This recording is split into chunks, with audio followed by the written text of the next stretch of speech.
Before I get started with my speech, Coach Johnson, who will now be referred to as CJ, asked me if I'd say a few things that he had written down.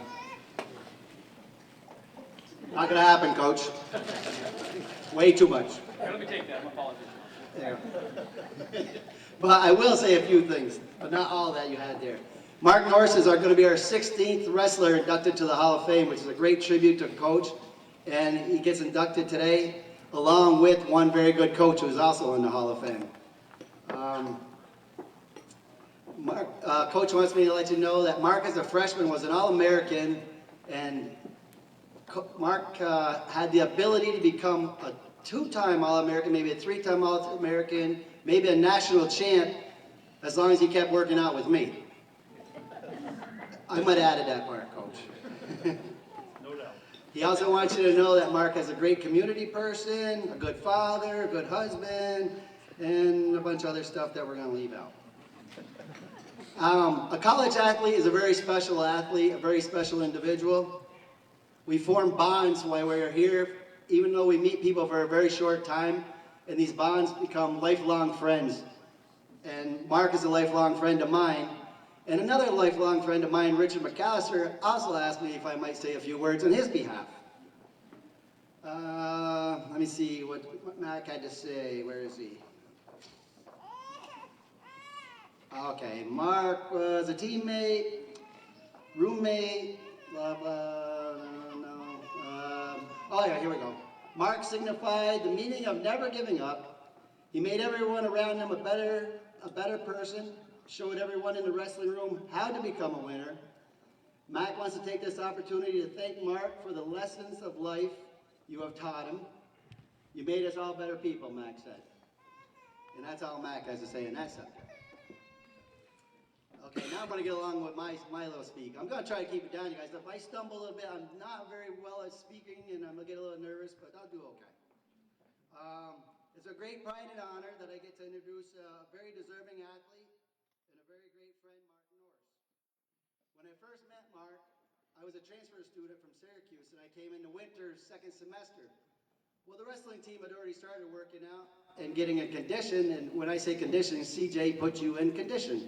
So they were already pretty well onto the scene and pretty tough. Well, when I walk into a wrestling room, just like any wrestler that's pretty good, I want everybody to know in the wrestling room that I'm the meanest, I'm the toughest, and I'm the best wrestler in the wrestling room. So I asked CJ, Coach, what do you got out here? He says, well, I got this kid from Casanova. He's a pretty tough guy. I'm like, wait a minute, Casanova? I went to Syracuse. My roommate went over to Casanova about twice a week to meet his girlfriend, and it was an all-girls college. So I'm looking around the room looking for this girl, right? And there's no girl. No, Craig, he says, it's him, that little blonde guy. Well, Mark just happened to be the same weight class as me, so I said, I look over and I see Mark wrestling. He's wrestling these two lightweights, and he's having a pretty hard time of it. So I'm like, well, this is going to be easier than I thought to show him who's the toughest, right? Well, the wars and the battles that ensued from that day forward drew crowds from other athletes that came into the wrestling room. They had a weight room right off the wrestling room, and when Mark and I were wrestling, people came in to see what was the commotion, what was going on, because it was just a battle and a half. Mark was not only one of the toughest competitors, he also had this attitude. Beat me once, good for you. Beat me twice, bad for you. Oh yeah, because he had this never quit attitudes. And if you beat him, he'd slap the mat, he'd slap his face, he'd slap the wall, he'd slap somebody walking by, and he'd look at you and say, let's go again. And he would keep going and keep going and keep going until he beat you, and he was on top of you, and he's pointing out his finger at you saying, I got you, I got you, I got you. Because he was just so tough. Give me a sec here.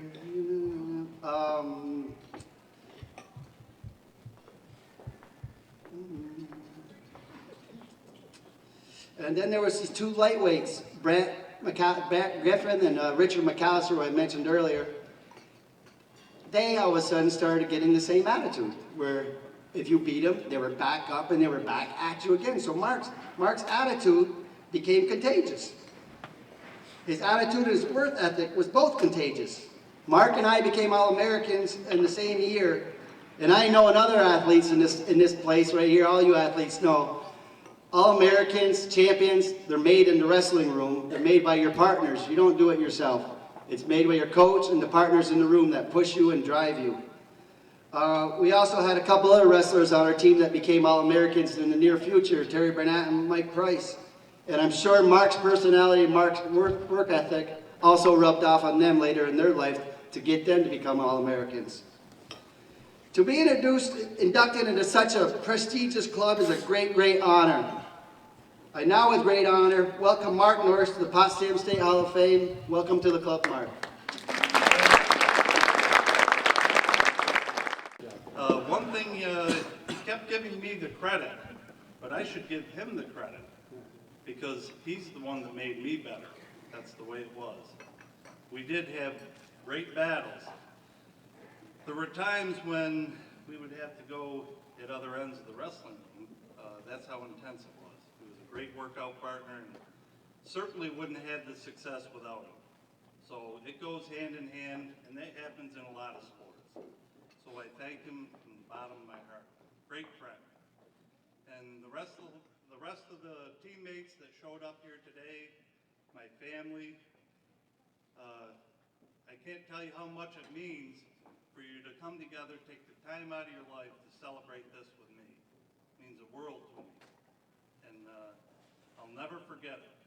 Mr. Zalaka, Potsdam College, I'm going to cherish this forever.